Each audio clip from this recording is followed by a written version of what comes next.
The Utah Hockey Club drops its final home game of the regular season. Robyn and I are back to talk about it right now on the Locked On Utah Hockey Club podcast.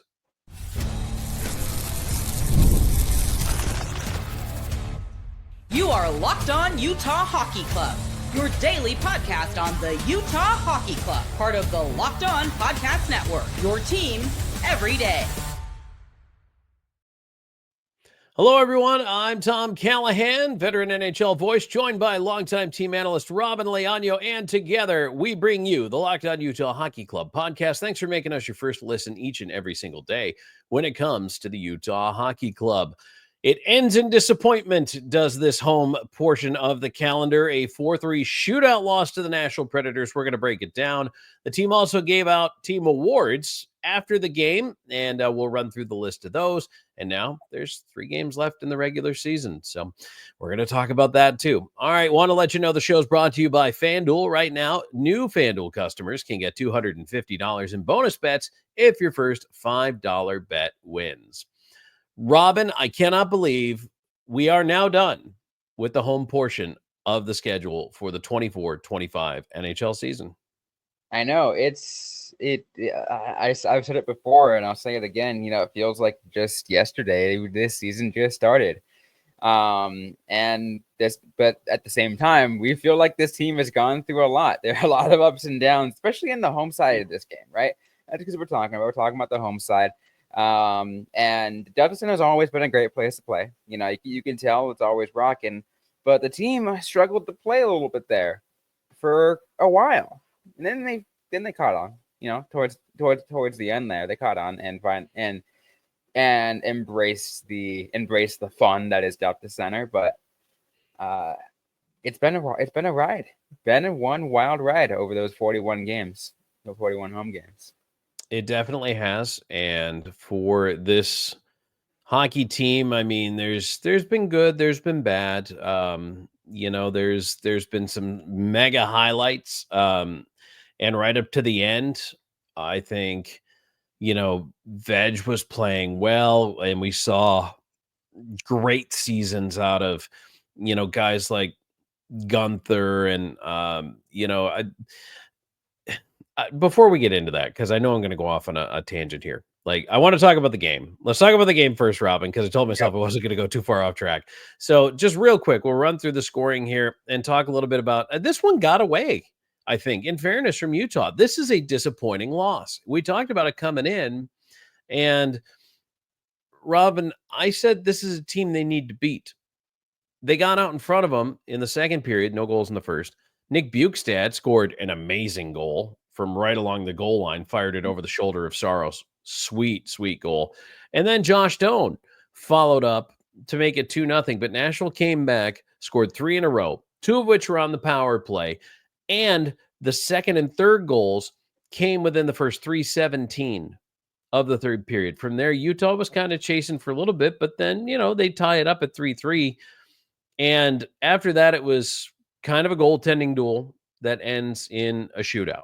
And so, Robyn, I feel like every time I get confident about where I think the team is, and I'm like, oh, they've taken a step forward. Then they have a game like this where they don't polish off a Nashville team I think they should at home, and it's disappointing to me.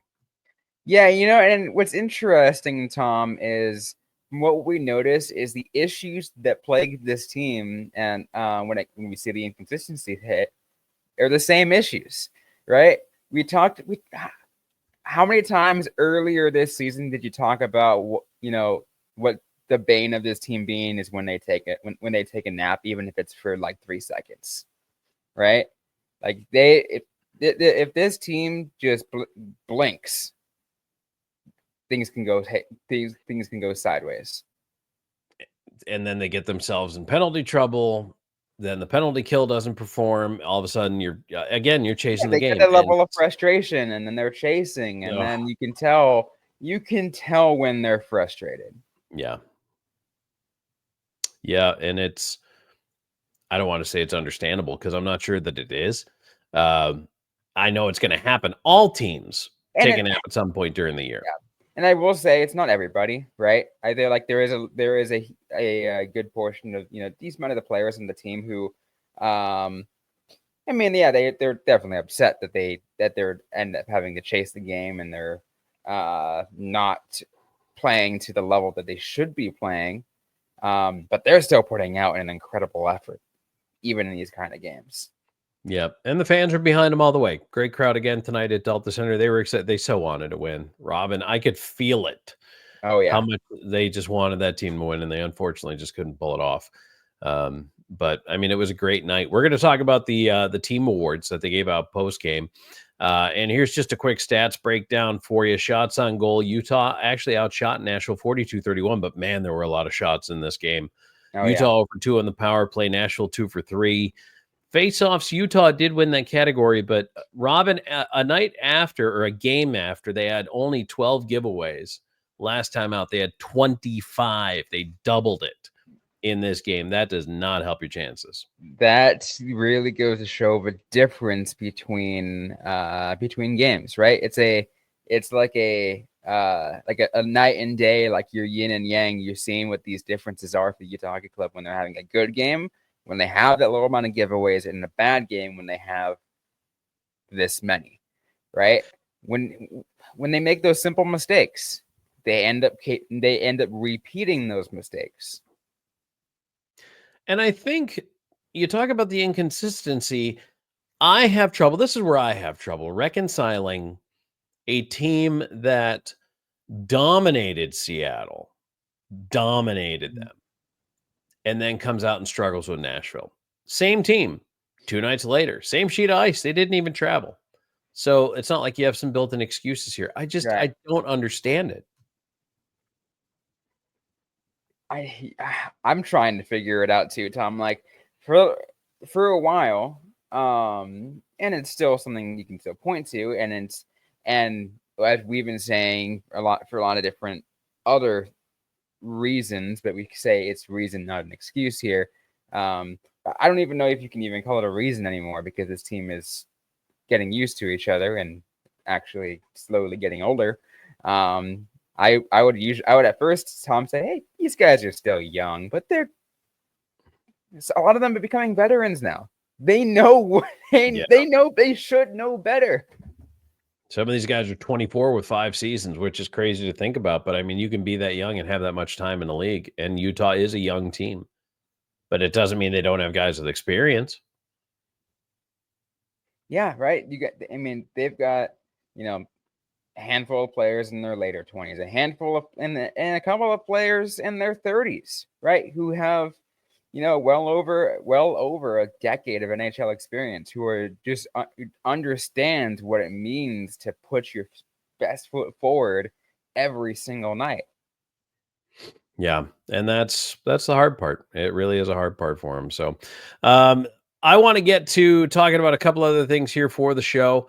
Robyn, we're going to cover the team awards. We're definitely going to get into the team awards, but I want to take a look ahead too, which we're going to do at the remaining 3 games, what the roadmap is and what the expectations are for this Utah Hockey Club as well.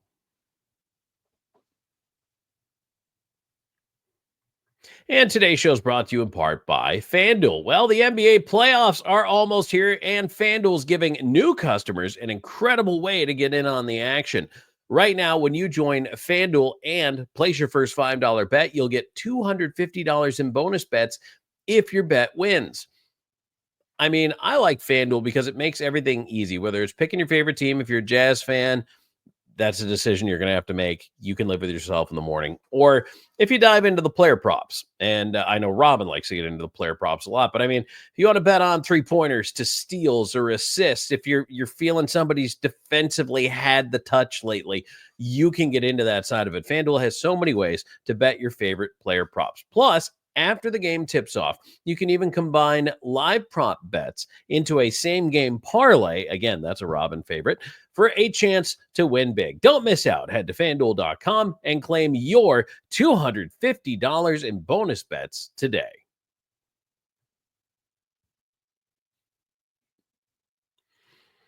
Okay, Tom Callahan, Robyn Leaño here with you. Please subscribe if you haven't already. It's a freebie. We do this show because we love talking about the Utah Hockey Club with you. Everydayers know that we have absolutely enjoyed this whole season. If you're new to the show, first of all, welcome. Thank you for giving us a chance here. And second of all, we hope you'll stick around for a while. We got plenty of off-season content coming up that's going to include player grades, potential free agency moves, draft reviews, draft previews, all that stuff. And plus, we're going to keep up with the rest of the league as they go through the wild card push. Now, of course, Utah has been eliminated from playoff contention, Robyn, but we're not going to let that spoil our fun, right? No, absolutely not. We'll still have, we'll still have a lot of fun, talking Stanley Cup playoffs. Heck, we'll even kind of take a look at maybe piece of little things like, hey, here's some things that we want to see Utah work on, something that worked well in this game for this specific team, plus also other offseason talk for the Utah Hockey Club. What went right, what went wrong, players to target for the draft, for the free agency, so much coming your way.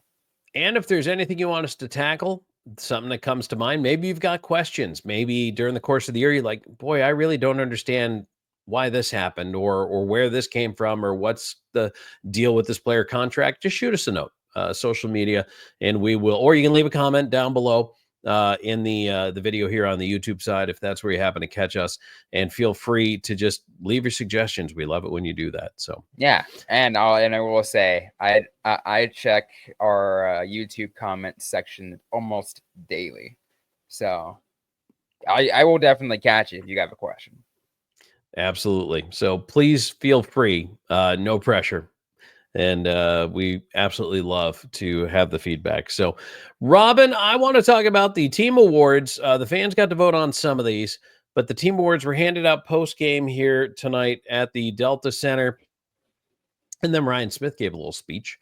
And someone started chanting, by the way, during that speech, "We want the cup." And he said, "You'll get it. You'll get it." So, all right, there you go. It's on paper now. Ryan Smith promised you a cup, at least that one guy yelling. So let's take a look at the team awards here.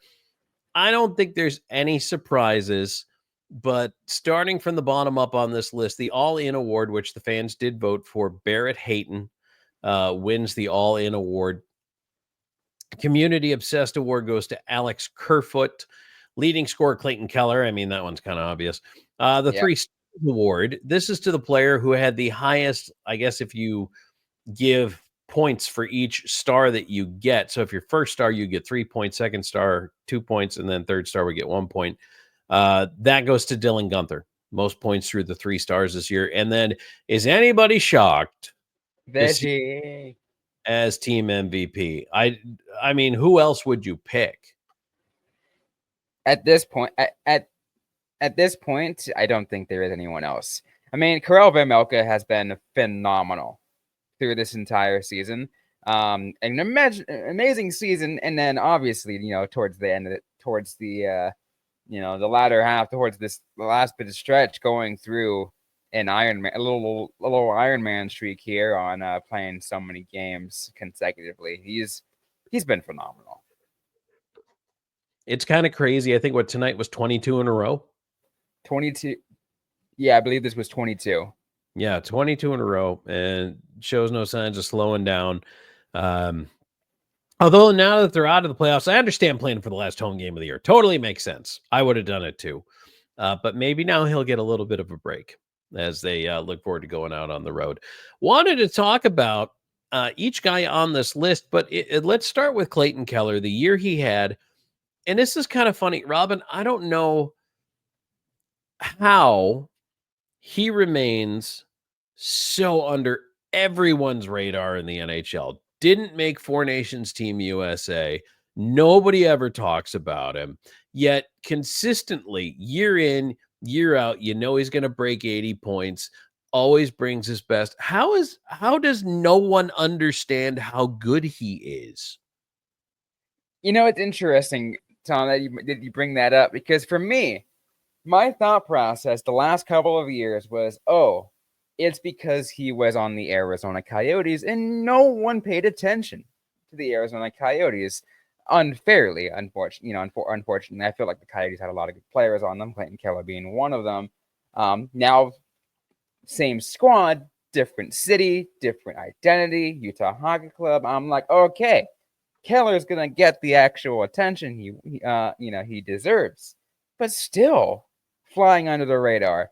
It's really baffles me, Tom, because I've been hyping up Clayton Keller for a while. I mean, I've been saying it. This kid's gonna do some amazing things, and I think even everyone agreed. Not just us. I mean, you can ask anyone about the whole Four Nations thing, and everyone will tell you that Keller not being on the roster was probably the biggest snub of the Team USA roster choices. Yeah, I'm still just shaking my head over that one. I mean, the guy's 17th in league scoring with 84 points. His 57 assists is tied for 12th. So he's no slouch. Definitely up there. And on a team that probably had more firepower around him, he'd be higher up those rankings, but carries a lot of the load. Now, as guys like, I think, Doan and Gunther and, some of the younger guy Cooley continue to evolve, I think you will see his point totals go up. I think he has it in him to be a 100-point guy. I could see that. I could see him having a season or two of touching 100 points. I think he just needs more of that support around him to be able to reach those goals. And I think we'll see that. Yeah, we certainly will see a lot more of that. Because the team's been getting, the team around has been getting better, and I will say there's two other forwards who you could see alongside Keller, depending on if Keller's center or wing, depending on where they decide to put him in a certain game. But where if two other players on this list of team awards, and Dylan Gunther and Barrett Hayton, both incredible contributors to this team. I really liked Hayton's path this year. I was actually very impressed with the growth. I like Barrett Hayton's game. I'm a big fan. I would like to see even a little more jam and a little more sandpaper in there, but I think became an incredibly valuable contributor. I tend to think, I'm not sure if using this term is correct, but like I have a feeling that a lot of people like that Barrett Hayton this season went through very underrated. Not very many people talked about him, but he had the production, and he had the on ice presence for sure. And there's a reason why he won the All-In award. Right. Absolutely. Fans loved him.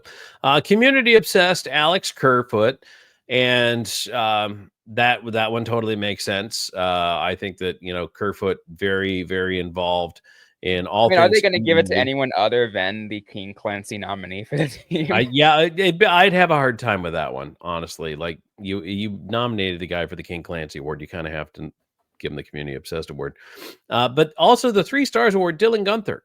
Robyn, your thoughts on Gunther? And big contract kicks in next year, but this year I think growing pains evident for Dylan Gunther, but by and large, I think has shown that he will be worth the money in the long run. Absolutely. And an incredible start to the season for Dylan Gunther. I mean, I think we were all joking at the beginning, saying Dylan Gunther was on pace for like a 200-point season or whatever it was. It was incredible. Again, you said he did slow down a little bit, and then kind of got through his ups and down waves, get a little another heater, and then went back down. Another heater went back down. I bet this goes with the the role of being a now 22-year-old kid, which, by the way, tonight when we're recording this, last night when you're all listening to this was actually his 22nd birthday. Happy birthday! So, happy birthday to Dylan Gunther. But he's been phenomenal, and I feel like this year was a huge step forward for him. And again, having him getting that big contract, Utah could have done it at the gotten that contract extension for him at the most perfect time. He probably would have cost him a little more money had they not signed it when they did. I know Gunther would have definitely been an expensive signing. That's for sure. Well, he ain't cheap now, but at least the cap's going up. So that's a plus. Absolutely a plus. Robyn, anything else you want to add for the team awards here? No, I just feel like it's I feel like again, the no surprise of any of these. I feel like everyone was really well deserved of those. And I want to see them all continue to grow off of those, right? And you'll probably hear me continue to talk about Dylan Gunther all off season long, as one of my favorite players, as well as some of the other ones. I want to see more from a lot of the younger, the young kids. Logan Cooley, I'm looking at you. I'm going to see another I want to see you take the next massive step next season. Gauntlet thrown by Robyn Leaño. There you have it. All right, there's 3 games left in the Utah Hockey Club season. They're heading out on the road. We're going to look ahead to that 3-game road trip to wrap things up here in just a moment. And today's episode is brought to you by Game Time. There's nothing like the energy of a live game. Whether it's catching up a last-minute MLB showdown or soaking in the excitement of an NBA matchup, but finding great seats at a great price, that used to be a challenge until I found Game Time. Game Time makes scoring last-minute tickets easier than ever. Prices usually drop as the event gets closer, and with their all-in pricing, you see the total cost up front. No surprises at checkout. I have been a Game Time ticket buying loyalist for quite a long time now, mainly for a lot of reasons. I've gotten the best deals from them, some incredibly well priced seats. I see their zone deals. I can see I was always been able to see the view of my seat before I buy. It's huge for me. I'm not a huge fan of obstructed views. I like to understand. I like to get full depth of everything. I don't like the surprise fees. I love the absolute, being able to put all-in pricing and seeing how much it costs after fees, so I know exactly what I'm going to pay for before I even hit the checkout button. Plus, with the low price guarantee, I can book up confidence, which means I just never have to worry about overpaying. Take the guesswork out of buying tickets with Game Time. Download the Game Time app, create an account, and use code LOCKEDONNHL for $20 off your first purchase. Terms apply. Again, that's code LOCKEDONNHL for $20 off. Download Game Time today. Last minute tickets, lowest price, guaranteed.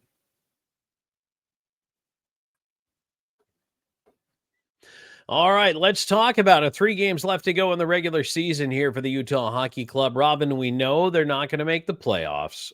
And while, a little bit of sad trombone in there, not a huge shock, really, if we're realistic about it. They wrap the season up Saturday at Dallas, then Monday in Nashville, Tuesday in St. Louis. And that is not really an easy stretch right now, but, for the Utah Hockey Club, a final chance to show us what they learned, what they have, and build some momentum maybe going into this off season.